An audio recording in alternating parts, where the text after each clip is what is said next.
Hello, everyone, and good afternoon for those of us that are on Eastern and Central Time and Mountain Time.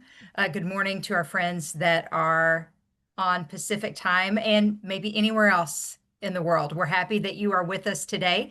My name is Linda Wiley, and I serve as the Director of Online Learning and also work with Student Affairs Certification. So I'm very excited to be here with you all today to talk about this very important topic in all of our work.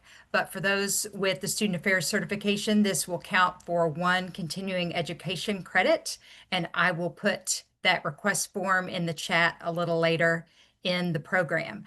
So I'm going to turn it over to our panelists to introduce themselves, but let me give you a preview of the topic, which is very timely, especially for any of us that had a winter blast over the last 24 to 48 hours that really got us thinking about what some natural disasters and other things can really throw a wrench in our planning, and it is important for us to talk about today.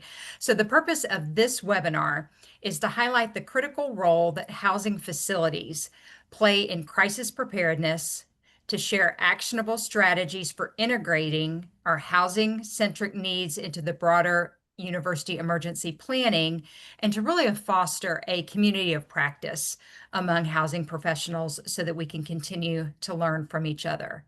So with that, I am going to turn it over to our panelist, and Barry, you're on my upper left of the screen. So I'm going to go ahead and start with you, and then we will introduce our other fine presenters.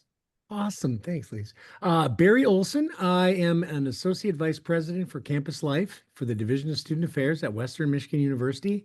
And I've been doing this work for, I almost don't want to admit it, but I'm nearing 30 years. So it's really exciting to be here with you all. And I've been doing the emergency preparedness and crisis planning work for about probably 15 of those years. It's nice to see you all.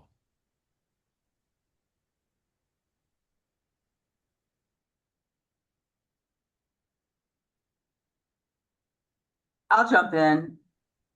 I'm Karen Rocket. I am Director of Housing Facilities and Capital Planning at Louisiana State University. And I have been in the housing field for 26 years, little plus a little bit. And then outside of that, in some consulting work in private industry. I'll go next. Brandon Chandler. I am the Executive Director for University Housing and Residential Life at Temple University in Philadelphia. I've been here at Temple about 6.5 years now, and had a long stint at Rutgers University before I came here. I've been in the housing field for a little over 20 years. Thanks to our panel for joining us today. I'm Ray Hebert, the Site Director for Central Campus at Yale University, Day 2. And I will be your moderator. I am the chair of the Housing Facilities and Services Network with ACUHO-I. And so we'd like to give a shout out to our group. We meet on Tuesdays. I think it's like the second or third Tuesday. There's a calendar.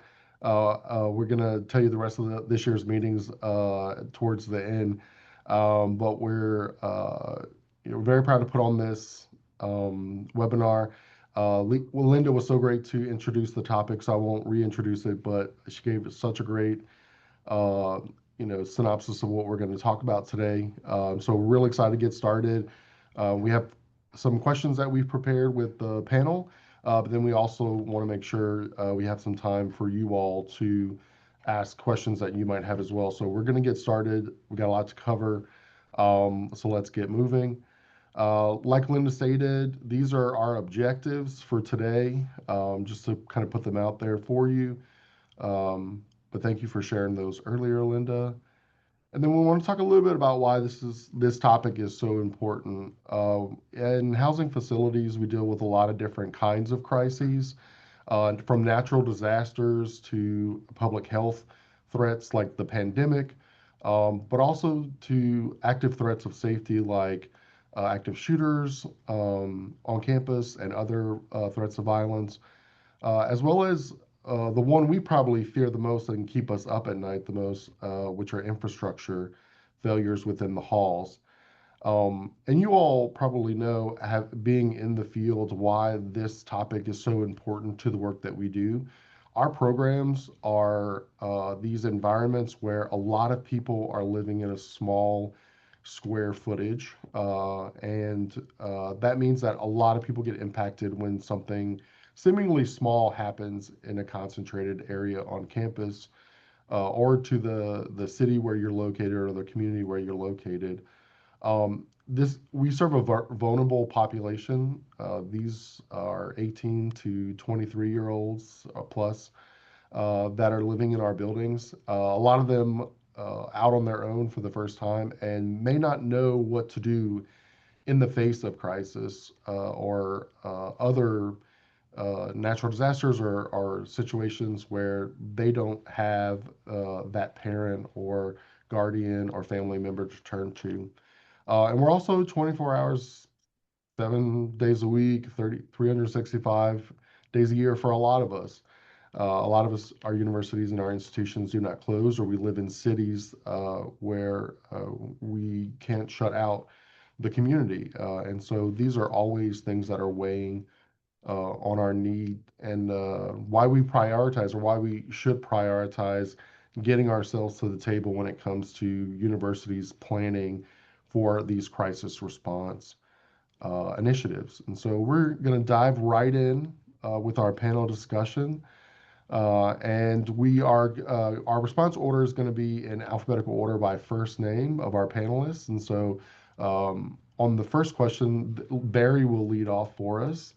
And that question being, how can the university housing professionals ensure that residence halls are adequately represented and prioritized when the broader campus emergency operations plan, especially in coordination with campus police, health services, and other local agencies? Yeah, thanks, Ray. So, what a great question. And the answer is kind of simple, but it's hard to do, right? And that is I guess, to steal from Hamilton, make sure that you're in the room where it happens, Yeah. right? And so, how do you elbow your way into that room?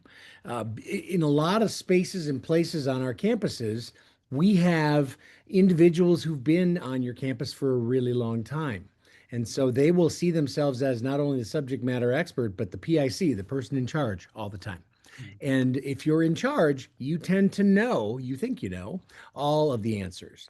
And so what I've found is that a lot of times directors and other staff really do get kind of boxed out. And so I think what I've found to be most successful is that if your director is in the room, that's great. Make sure your director is allowing that information to roll down.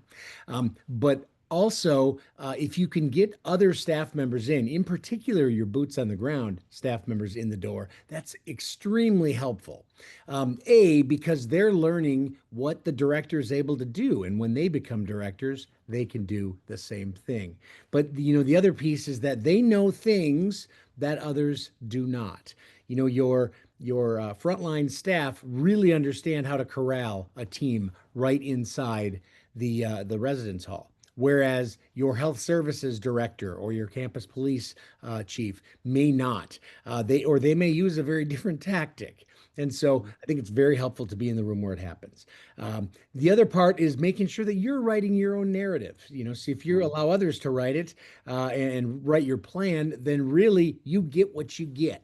And I always have believed that in the housing world, we have a whole lot to offer, and we just need to be bold, and we need to not play small. We need to play big. The third part is be a step ahead. So take time to do the homework with these partners. If you don't know somebody from campus police, health services, local emergency agencies, really members across cabinet areas, get to know people. It'll cost you a cup of coffee. It might cost you a handshake, but it is a smart thing to do. And then you start to build those bridges, and they will reach out to you as well. Also, you've got the opportunity with contingency plans. You can start to reach out to hotels and maybe even some of your other service agencies within your city, just in case you need cots or if you need extra food supplies or what have you. All of those network elements matter. The final part is making sure that you are a part of even small level tabletop exercises. All those things to me are mission critical. Great. That's great, Barry. Thanks for leading us off on that. Brendan, anything to add to that? Well, I'm sure as you're going to hear a couple times a day, Barry took all of my prepared notes. I'm literally crossing them off. I'll double down on something that he mentioned about getting in the room where it happens. And that's not always easy to do. A lot of politics around emergency operations plans. If your campus is one that keeps them a little closer to the chest and not as public sharing with them, sometimes it can even be hard to figure out when that group meets to review the plans and how those tabletops happen. But do your best, like Barry said, to plant a seed somewhere. There's a lot of different players that feed into those plans, from your campus police, your health services, even other student affairs colleagues. They may not include your facilities people on that group, but they might include your dean on duty type folks on those planning groups. Make sure that those people know what works well and maybe what's lacking from those plans, so that they can plant a seed for you and hopefully draw you in as those conversations become more realistic. I try and help people think, use the last catastrophe as your next your learning moment. So a lot of us remember very deeply what we did during COVID and what worked well and didn't work well. Have we taken the steps even to address the deficiencies in our plans that were uncovered by COVID? But using those opportunities now as we're planning for the next outbreak or the next catastrophe to really say, we can't do X this way again, or this part was really a gap that we uncovered and we really should fill that gap in before we have to in an emergency. Well, that's great. Thank you, Brandon. And Karen, LSU is, a large state public institution on the coast, large football scene there. When it comes to preparing for crisis response down there, what are some of the things that your thoughts are on this? Yeah, they've covered quite a bit. I'll just reiterate what they both said. I think it's real important, those relationships. And those relationships, like Barry said, could be just as casual as a cup of coffee or an interaction that you may have at another event. But the other piece of that is to lean on the in-hall staff and the relationships that they may have with PD and fire, that you have the same people who regularly show up to those areas. So just getting to know the flow, the operation, who to talk to. And so I lean a lot of times on our in-hall staff, because those positions do change. Though I know the higher level, but it's not the chief of police always coming out in the middle of the disaster. So it's nice to have that. So when you are corralling or you're in the middle of a crisis, you know who you're talking to and they know who you are. Because, generally we're not in a collared shirt and our regular clothes. It's a baseball cap and, no name tags. And so I don't have time for introductions. We need to work together. So it's real. I think that's critical, is that relational piece of it. I also would say that we do training a couple of times a year, and of course you do fire drills and stuff like that, but it's to reiterate throughout the year. We have plans of actions of what to do. Of course, we're regular on the hurricane front. And so unlike tornadoes, a hurricane is coming in. And so what do you do 5 days out? What do we do in 3 days out? What do we do in 24 hours out? As Brandon said, and I think Barry mentioned, it's just that preparation and making sure you have those supplies and where those people are. And I think that's the last part of it, is sharing those plans. And I would say the vital part of all of this, of being in the room, is though the EOC or your university operations they're thinking broad spectrum, and yes, they recognize students, but a lot of times it's the academia piece that they're not real sure. There's some of them that have never even been to a residence hall. And so they're not real sure how your security systems work, how they're just, everything you may bust through doors. Well, that's great, but we'll just turn off the power to this building and not really think, well, we have 475 people in this building. They have to go somewhere. They can't sit, in the snow or something along that line. So it's sharing, are your systems, even your electrical systems, or not electrical, but your HVAC systems work differently. I have a myriad of different types. And so when you're going to shut down the main campus system, they don't really know which buildings, and sometimes they're not even asking, they're not thinking that sort of thing. It's all about getting someone to safety. But the other piece I tend to, from my perspective, from the facilities world, that people also forget about is we're thinking about students and staff living in that building, but they kind of forget about the staff support. And so we have, custodial and maintenance that are required to be here, but we have to make sure there's provisions for them. They've left their families. Are they going to bring their families to help mitigate the issue through the crisis, and then the follow-up beyond that? So I think it's just a combination of, it's a lot, but getting that information over works back up to the relationship piece, because that's not always something you start managing during a crisis. That's something that you're preliminarily cannot say that word, that you're doing beforehand. And Right. I could do that through some casual conversations that spur on, oh yeah, we need to write that in our plan.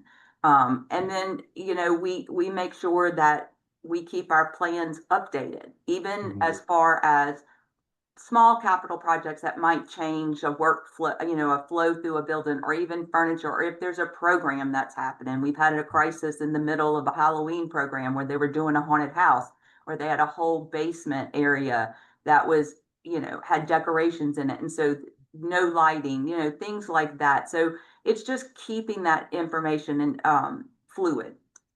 Yeah, absolutely. All great points. We are starting off strong in this conversation. Great insight on this first question. So we'll move along to our second question, which Brandon, will start with you. What systems or strategies have proven most effective in assuring timely, accurate, and clear communication with residents during emergencies? And how can housing staff be empowered to play a central role in that process? Thanks, Ray. I'm going to state the obvious. We're talking about teenagers here, young adults. So texting and social media have to be a part of your strategy somewhere. That's stating the obvious. I'll roll the ball back up the hill a little bit further. Even your overall branding strategy. Do students understand when they're getting an official notice or an email from your department versus a one-off communication from a staff member? So do they know when to take an email seriously? Like, are you writing proper subject headings? Your overall marketing and branding strategy, I think, really needs to think about not just trying to get them to sign up for the next year's housing or to come out to the program, but also to what does our email, what do our messages and our emails and our social media look like, so that we can use them when we really, really need people to pay attention. But that also goes to, maybe we're sending too many. I've seen plenty of schools that, you're sending 50 or 75 different emails a month. Other departments are asking you to send things on their behalf. And when it's time for them to really read something that you need them to see, they've tuned out because they get 2 or 3 emails from your department a day. So, you really have to think about, when do you get their attention, and has your branding and marketing strategy really allowed room for that? Beyond that, yes, you need to have a platform or a strategy on how to get in front of their cell phone. Everything is on the phone. So texting, social media, getting followers, and building a marketing stream that way will also help you get communication and information out when it's very necessary. And when it's not when everyone is not in front of a computer at 2 or 3 in the morning. That phone is with all of us, and it's with all of our students as well. I love to think about the airlines at these times of discussion, when we're thinking about how they normalize communication and normalize, literally planning for the worst that could happen, right? And really thinking about, how do you make it simple? How do you make communications clear, but also getting things done in advance? If I was in Louisiana, I would have a hurricane email message prepared, right? Like those are things that you can have pre-done and pre-written going into those strategies. And that's one less thing as the storm is approaching up the Gulf that Karen's team doesn't have to worry about crafting. They've got it in the can already. You know, if we roll through our likely scenarios, your floods, your weather disasters, your active shooter, you know, there's a couple of canned messages that we can have at least as a great starting point to be ready to modify slightly and get ready to send. But then that also gives our campus marketing and communications people who really control the overall brand strategy for your university. It gives them time to, like, yes, if you had to send this message at 3 a.m, we would have no objection. You can go ahead and do it. And it gives you some leeway to be able to do that in time so that you can communicate effectively if you need to move students or to place resources in an area without having to wait for approval on sending this message out. Because everything you send, you have to assume is going to the media at the same time. There's no lid on anything anymore. So everything, I would definitely recommend getting to a point where you've got stuff pre-written and also pre-approved, where you can make minor modifications to be able to clearly and accurately and timely communicate with students and assume that they're going to communicate that with parents and the media and so forth. Absolutely. No, two really great key points about being proactive when communication is so key in a crisis and your staff are too busy responding to all the many needs that you have. So it's great to have all that, like you said, pre-written, pre-approved. That's great. Karen, any other strategies or systems y'all are using to communicate this? Well, of course, we're all going to pretty much have the same thing, but for me, it's that boots on the ground mentality. And what happens? So in hurricanes, we may lose power. Of course, you have life safety backups. And so if you're on, an IP-based phone, hopefully you'll still have that. So a lot of it, I start engaging even paper copies. You know, as he said, canned messages are great to go out to the mass. And of course, that goes straight to the parents. So I'm sure nobody else experiences this, but all of our campus emails and notifications go straight to people's junk mail. And so they didn't know it or they didn't get it. Or so I rely on, my staff has developed some standard, just like you said, canned messages that go out, some canned documentation that they can use. We keep it with our in-hall staff on the res ed side, and then even with our custodial maintenance staff. So if there's a hurricane coming, we're in the elevator or the wind is high and I have to shut elevators down, those can be posted. Go what areas are located as a safe zone. Then one of the things that we're trying is to collectively come up with a broad spectrum. Of course, there's publications out there that you can buy, and I call it an emergency manual. It's sort of just a thumb deck, like with 5 steps of things to do to keep at the front desk. And I'm not going to lie, I stole that idea from Walmart. I happened to be going through a Walmart and they had a crisis and they had this thumb deck, and I was like, that's ingenious. And so we have worked on that. And if anybody has that, I'd be more than happy to take a copy to share the wealth. But it's also, having that group before all this starts, a voice at the table too, a representative.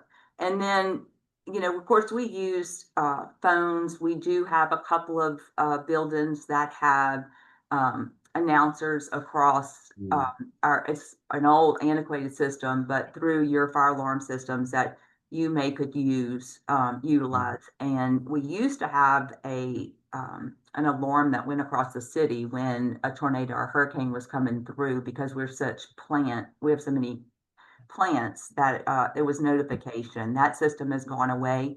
We do send out canned messages, and of course, then all of a sudden you're flooded with parent calls. And so it's also being prepared so if your phones are working, that those front desk and those in-hall staff have a standard message that what we have done is routed phones to our communications area and let our help desk team answer those questions.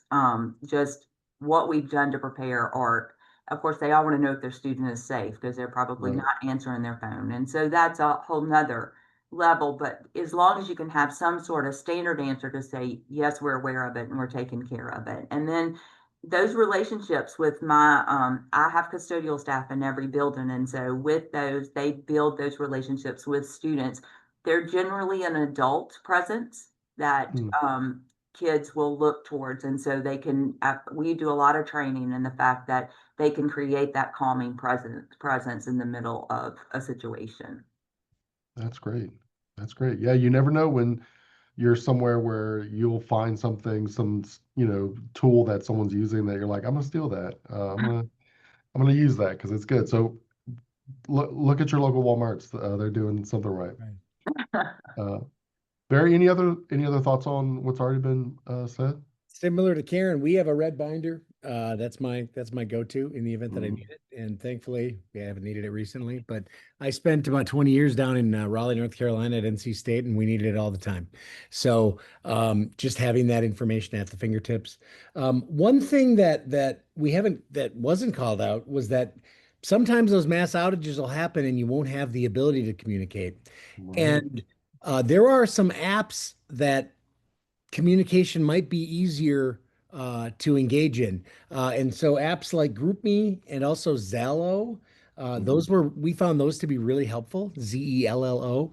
It's an online walkie-talkie system, but it's much easier. It engages on different lines than your telephone lines. So it's a data thing. You might have luck with that, you might not, but it's worth a shot. And then one other vehicle that we've just recently engaged with is to engage your university's chatbot, which Mm, we use a company called EdSites. And with EdSites, it actually is it's part chatbot, but also a communications vehicle where you can push information out and bring information back in. And so there are some schools that are using that during difficult times to say, "Hey, Ray, I understand that you might be without connectivity. Do you need additional assistance? If so, contact us." And so you might be able to engage in some communication that way. And then the last thing that I would add is just that ongoing communication is so helpful. And even if your communication is small, that's okay. People want to hear something, but please yeah. don't speculate, because that's the last thing they want to hear is everything's going to be okay, and a big old tornado's whipping down the road. Right. You don't know what you don't know. So, and you do not want to get sideways with your university communications people. Having been that guy, you don't want to be that guy. So, just make sure that you are copacetic with your university comms team. Sometimes they are really tight-lipped, and so you have to know your university culture, but make sure that whatever your communication plan is on campus, that you know what it is and you know how to Mhm. engage within it. Yeah, and you brought up a really good point because there are ways to be proactive about preparing students for emergencies. If you live in Tornado Alley and it's a reality, you proactively send out that email in the spring to say, in the event of this, this is what you need to do so students can get prepared early. At previous institutions, we've also utilized our websites to provide information on what happens in certain emergencies or certain issues, so that parents can be connected if they're have questions about what would happen on campus. Letting them know, like staff are, I I've been in hurricane areas, and it's good for parents to know like our staff are on campus during those events, Right. because I think the assumption probably is that everybody evacuates, Yeah. but in truth, our staff are the ones who stay behind. So all great insight on that. This next question I will read, but I do want to also mention and remind everyone that if you do have any questions, you can also put them in the chat. It's being monitored, and so when we get to the question section, we will be able to get to your question. So just a reminder that that's an option for you there. But we'll start with Karen on this one. What are the best practices for engaging both housing staff and student residents in emergency preparedness training? And how can drills and simulations be designed to reflect real world scenarios without causing students to get, stressed unduly. Yeah, that's a tricky one. Yeah. And again, from a facility standpoint, it is obvious the in-hall training and then even training the staff. We've done a couple of things.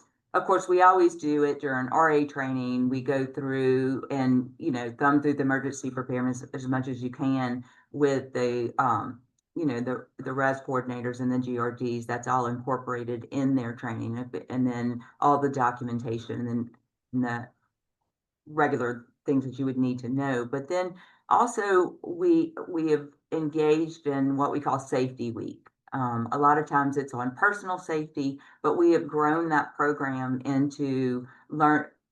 We address the most obvious. Last year, we learned a lot of things about snowstorms. Mm, Louisiana doesn't have a whole lot of snowstorms, and we had an extreme snowstorm where we were closed for over a week because it was deep enough that you couldn't drive. We're not prepared with salt trucks and things like that. But what I did was I engaged a couple of folks that work, because we have so many out-of-state students who mm, are accustomed to those things, to help come in and draft while they were stuck inside.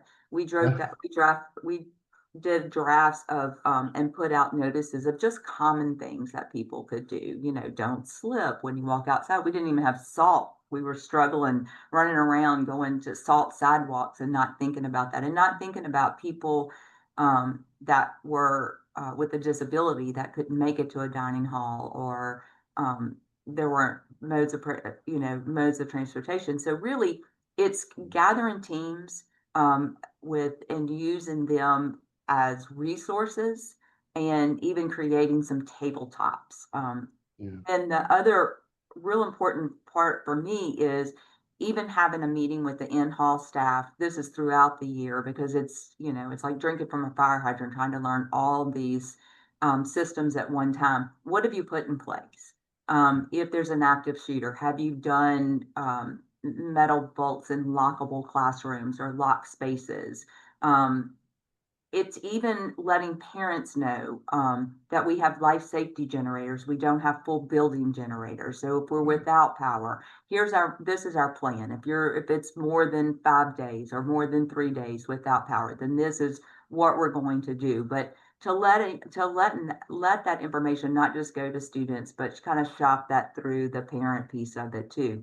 And then I go back to the in-hall staff, and not just on the res ed side, but even on custodial and maintenance side. Like, what are their roles? And they need to know what systems you've put in. A lot of times we'll build a building and we train on the basic systems, but we may not tell them the nuances of things that we have put in place for those particular situations. So I think those kind of things, without short of practicing fire drills, and if your campus does an active shooter drill or bomb scenarios, those things tend to cause some stress. And we get people now, when you do fire drills, that just kind of roll their eyes, especially if they see you standing there like, oh, it's a drill, Right.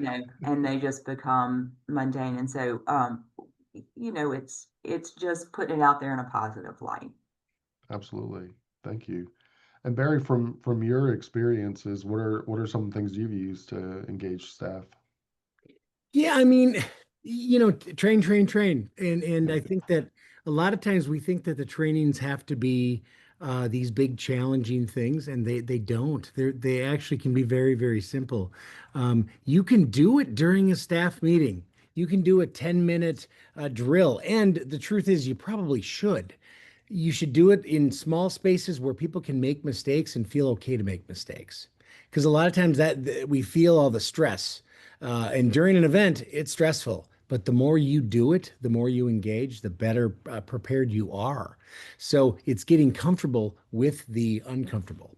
I'm working on, and I sent Lyndon a document to try to upload into this, but I put together a list of resources for training, and some of it is just doing it on your own. You can become a resident expert. Really out there in the field. Now, I would love to say you can go to a bunch of FEMA links. Funny thing about government shutdown is that Mm, all of the FEMA links end up dying.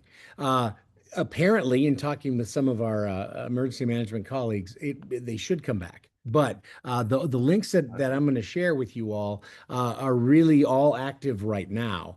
But there's simple things like understanding incident command, and Mm, so how do I function in a space where police and fire and medical and feds and all of that, they utilize language and lingo that you might not have a clue about. right. But if you do that training, it's relatively simple training and it's straightforward, but you will learn their lingo and you'll learn their logic. That's super, super helpful. When I was at NC State, we actually required our staff to go through some of that basic training. I think it was ICS 100, Mm, incident command systems, really 100 level, just so everybody learned the lingo. yeah. And that was really, really easy. So, that kind of stuff, but also be really transparent with the things you don't know Mm, and fish around on campus to try to find out. There are emergency management people that are self-described geeks that want to talk about this all of the time. And they will probably buy you coffee if you give them the chance to talk about this stuff. yeah. So, use your resources and lean on them. Yeah, and you bring up a really good point about incident command structures, because when you're talking to a bunch of leaders who in a crisis have to follow, you have to make sure it's very clear that structure is understood, because people might not be used to taking orders from someone they just met. Indeed. Yeah. Brandon, your thoughts on what we've been discussing? Yeah, I think Barry and Karen have done a great job. The only thing I would just add or emphasize is, again, we are the professionals. So, you know, parents and students expect us to know what to do. Mm, And I mean, fill in the blank on what has happened, but they have an expectation that we are going to circle wagons and find resources and make it work. So to the extent that that's the expectation for almost all of us, we have to continually work on training and continually work on, if that binder has 43 pages in it now, all right, what's page 44? You know, right. on the student side or on the non-staff side, I would say focus on some of the obvious stuff. Are we doing fire extinguisher training anymore? It's probably one of the more likely in-hall things a student is going to cause themselves, particularly if you've got buildings with kitchens. But, we assume that they'll know to grab that thing off the wall and pull the pin and squeeze hard and aim at the thing. And, that's probably not a great assumption. So do we do some of those really basic fire or extinguisher training kind of things that could be done in a small group, a couple of small groups, but the word kind of trickles out from there? Mm, And I'll go back to my airline example again. Every time one of us gets on a plane, we sit down, we put that buckle on, and then a beautifully orchestrated video with nice music overlay plays across the speakers or drops down on the screen. And yeah, some of us are probably still nervous about, Lord, they're reminding me that the water is going to hold the plane and I got to grab my seat cushion. But some of it is like you've been on the plane so many times now, you're like, I could have written this video. Um, you know, there's some online video stuff that we could probably use or create if you've got the personnel to do that, and send that out to people. Particularly make sure that your staff has the ability to see those things so that they can reduce their own anxiety about putting in Absolutely. these situations, because, I do go home at night. I might be one of the more seasoned responders on my housing team, but I'm still 20 minutes away. There's still going to be a hall director running the show for a good 20 minutes before the cavalry arrives, other than campus safety.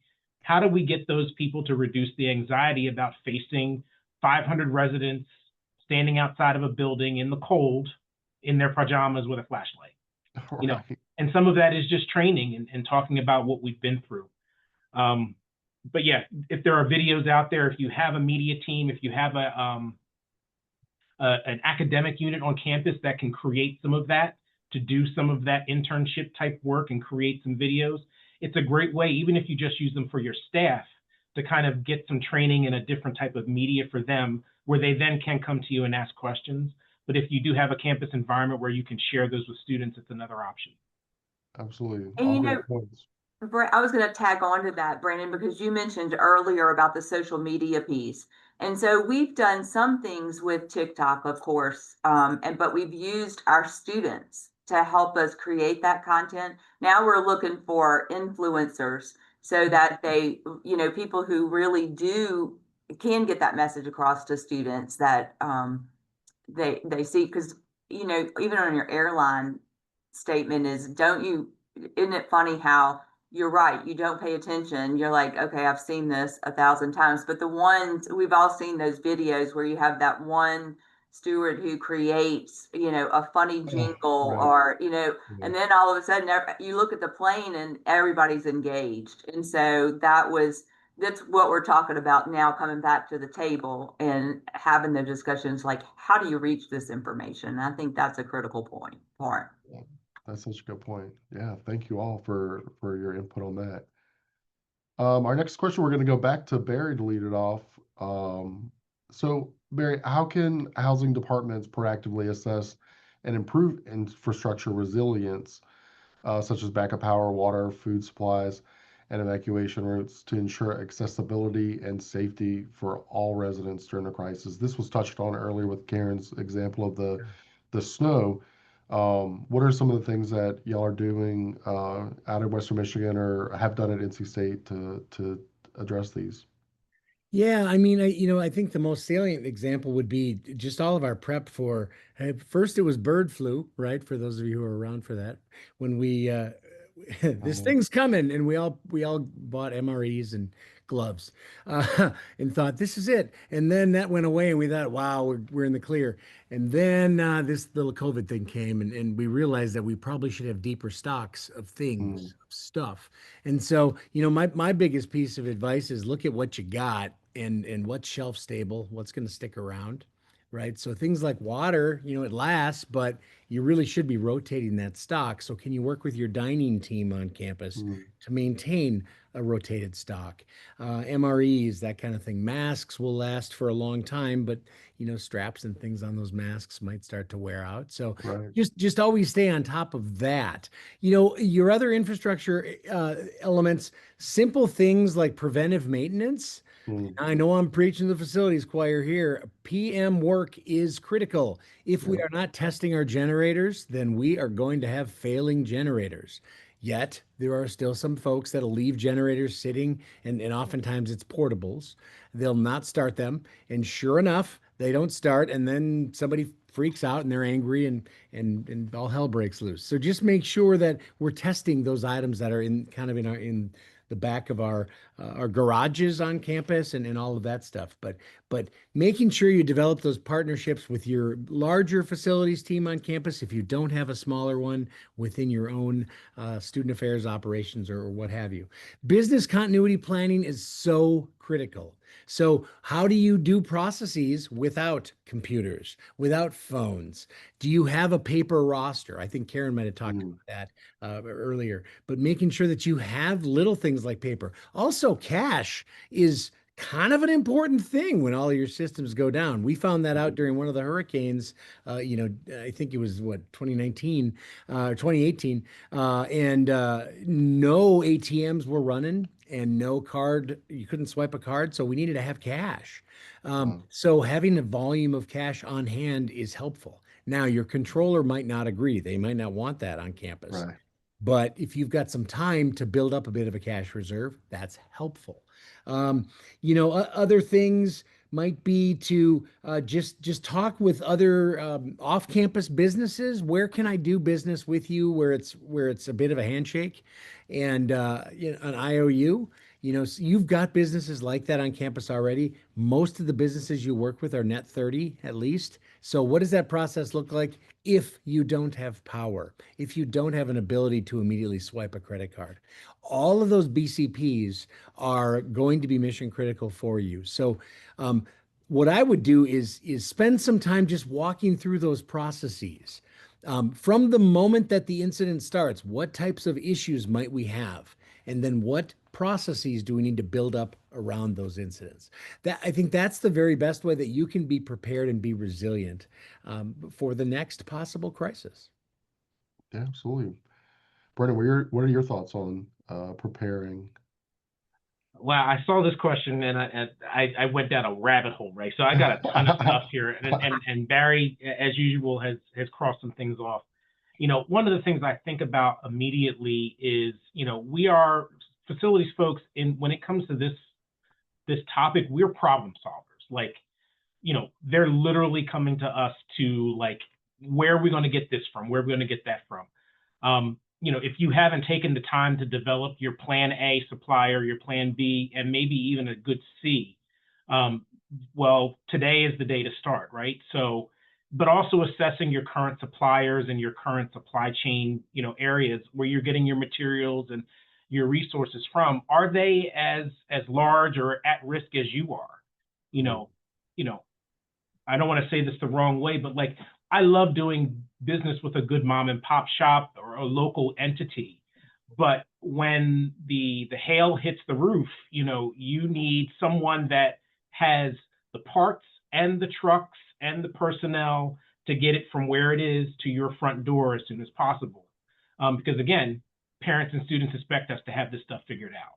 And we've all been through some things where we have had opportunity to think and learn and develop some plans. So to not have thought through, oh, well, what if my primary supplier doesn't answer the phone? Do I have a backup supplier? Do I have a second backup supplier? That has saved me more times than anyone would ever know, of being able to call my plan B and they've suddenly become plan A. Rolling the ball back up the hill again, walk your buildings. We see things every day that are like the routine maintenance or the stained ceiling tile or the really mundane things. But sometimes those things are indicative of a larger problem that will hold itself together all day long while everybody is on campus. And at about 1:43 in the morning, let loose. And it was that stained ceiling tile that was your indicative of a facilities issue that's going to bite you in the butt. Right.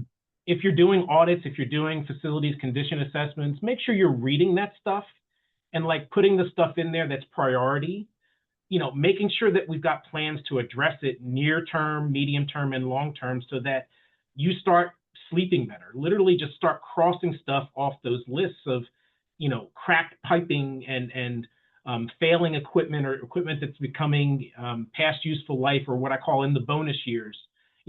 You can't just keep hoping and praying that it's going to be okay. You got to get on the plans and work on how you're going to get that stuff dealt with. Use your summer periods or your low occupancy periods to test shutoff valves. We had one major loss in the last couple of years because we didn't realize, or our team didn't realize, that the shutoff valve was in the same closet where the pressure reducing valve was. So if the valve fails, the pressure is coming out so strong you couldn't get in the room to shut the water off. It's like, okay, well, we learned the lesson, and now we've taken the steps to move those valves to other places so that if there's a failure in the one critical spot, the solution and the failure point are not together. But then go through and test all of the other valves. Make sure that you can shut the water off the things. And that people that work overnight know exactly where all those things are, just like the people that work during the day. Absolutely. You can't leave all your resources in the daytime, because most of what keeps me up at night is the stuff that happens at night. Right. When fewer staff are on campus, right? Yeah. Barry mentioned about that stockpile, right? So, I think of financial terms, it's a sunk cost, right? So the masks that he bought last year, that was last year's problem, right? New fiscal year, new money, go buy something else. If you've got 5,000 beds, you don't need to buy 5,000 MREs at one time. You can buy 1,000 the first year, add 1,000 the second year, do something else the third year. And over a couple of years, you've got a nice stockpile where all that money has not hit at once, but you've spread out that pain, but you've also built your inventory and your stockpile over time, so that as it also goes to expire, it doesn't all expire at the same time. You can kind of cycle through on both ends. And I'll leave a note for my folks that are managing third-party relationships. So if you don't have full control over your facilities and you're working with a vendor that does it, or in a P3 environment where they do it, make sure that they know that they've got to have this stuff figured out. Make sure it's in the language of the contract so that they're on notice. Just like our elevator company is, our pest control company is, they have a maximum of a 1 hour response time for everything. and it's in the contract. Do that from day one to save yourself a lot of trouble, but make sure that you're meeting with them regularly and assessing their planning and their expectations so that if this is not on you and it's on them, they know it's on them and you're assessing their ability to respond. Because again, parents and students don't care that you've contracted the relationship out. The university still has the biggest bag to hold. Absolutely. Thank you, Brandon. Just before we go to Karen, just a heads up, Linda was able to share the resource that Barry had mentioned earlier. So if you're not paying attention to the chat, that's where you can click that link. So Karen, we'll wrap this up with you before we move on to questions from our audience and wrap up for today. But any lingering thoughts on from your experience on this topic? Yeah, I would just say a couple of things is that I think the test run, but knowing what your university support is, what their plans are and what they're going to be able to supply you with. We've done power outage test runs and things of that nature. The other part that we learned the hard way too was some of the logistical part during COVID. So if people were quarantined, was Dining willing to deliver meals, or how are you going to get those meals to them? So, and it's even during, crisis, how, like you said, how's the third party even going to get here? What are they going to keep? For us, it's keeping enough infrastructure support backup look close enough, but out of harm's way that they can be deployed quickly. And even having those, as Brandon said, having those contracts negotiated ahead of time. A lot of times that goes through your risk management. And that's the piece we haven't talked about. We talked about prior to and a little bit during, but there is an entire aftermath piece of this. If they are in the crisis management, who's going to do the assessment beyond that? Are you in charge? We've had mixed groups that have come in depending on the size of the incident. So it's working with your risk management folks also to make those claims, to be able to file those FEMA forms, to be able to even give students resources, because we had this little thing happen called Katrina, which was a big learning lesson.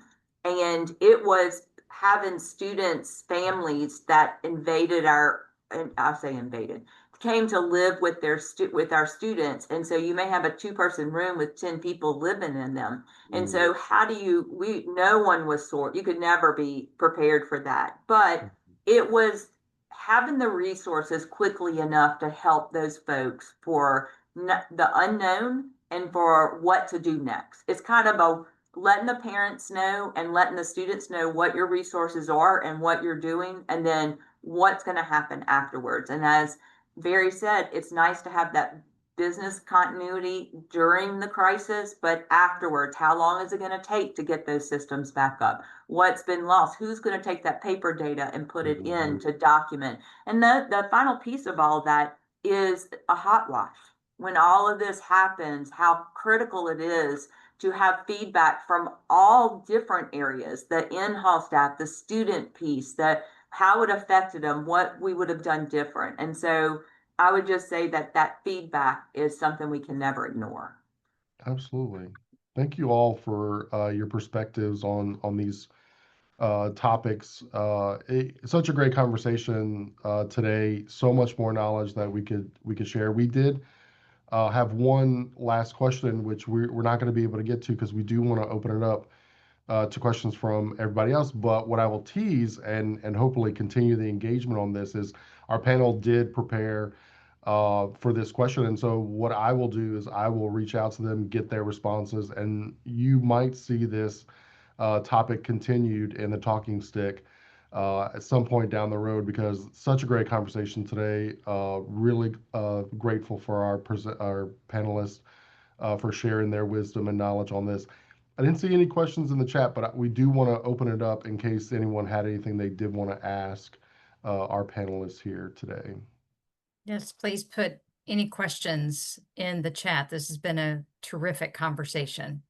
I saw where, I think it was Joel earlier, that put more of a comment, but I think raised a really good point of being a part of really especially in an urban area, or if there are other events going on, being able to practice. Joel referenced that FIFA, the World Cup, is going to be here in Yep. 2026. And so there will be lots of locations, lots of people coming in, and opportunities for great things, but also for crises to happen. So thank you for sharing that training opportunity. Those can be very good learning experiences. Again, if you've got a question, please put it in the chat. Do you all have any central platforms where you document SOPs or other emergency response protocols? And Luke says, currently, I feel many of ours are in various areas and not centralized. So if you can speak on that, that would be great. Yeah, yeah.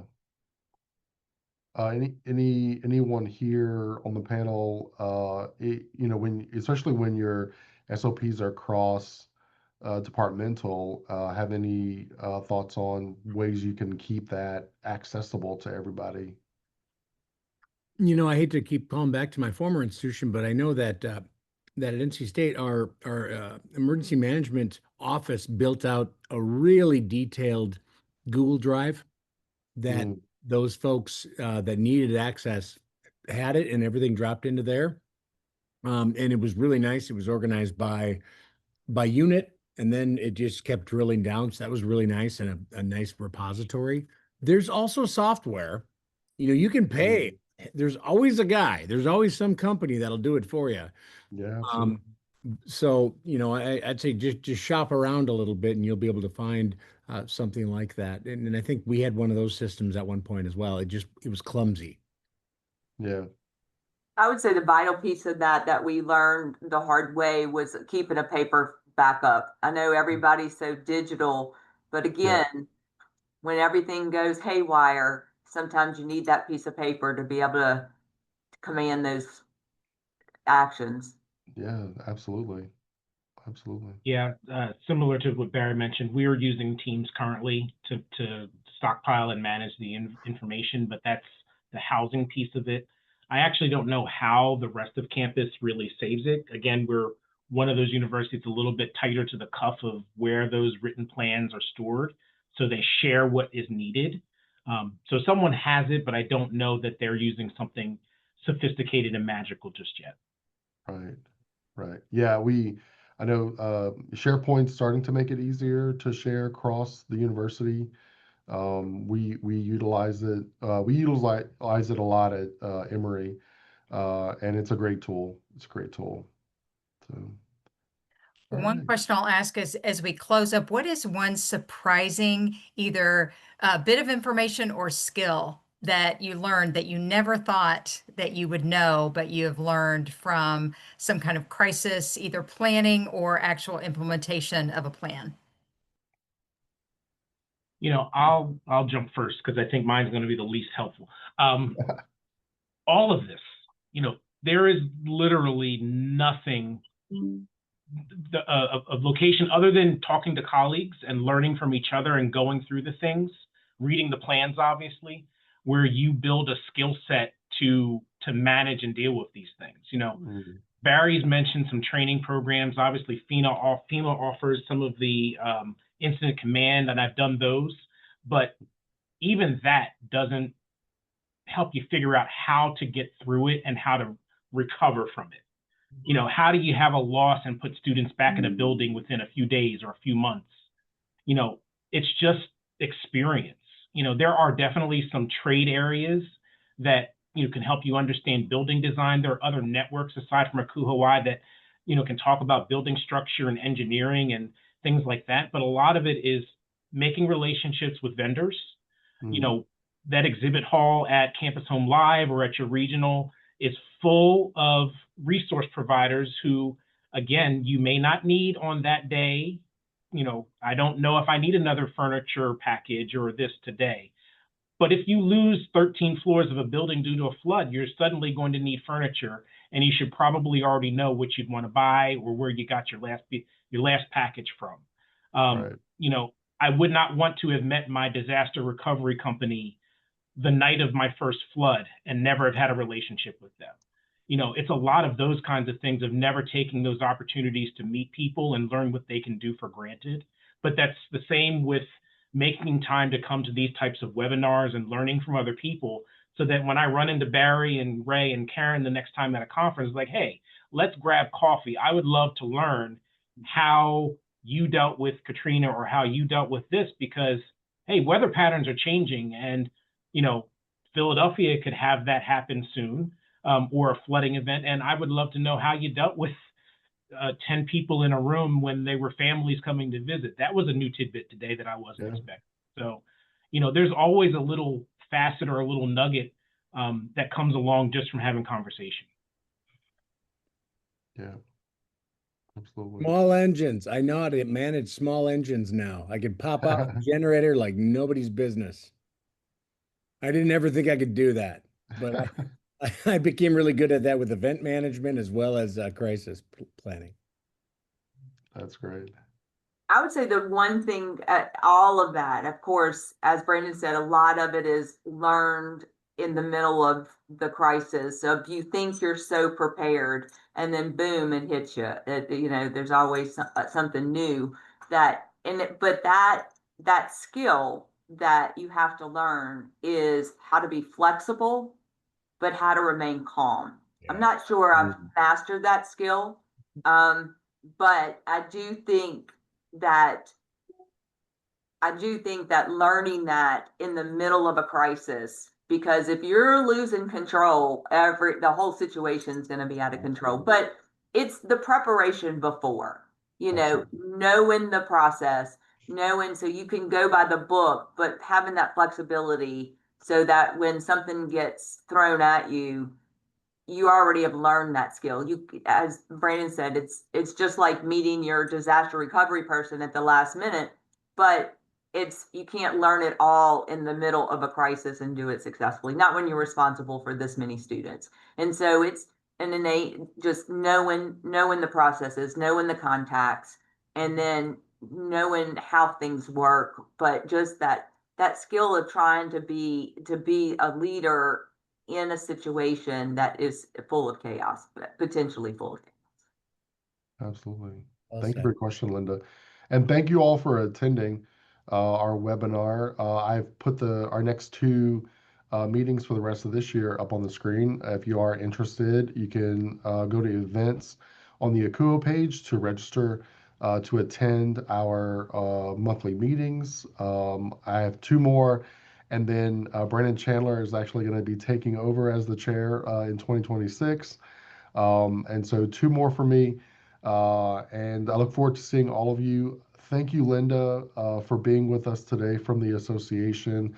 We appreciate everything y'all are doing in Columbus.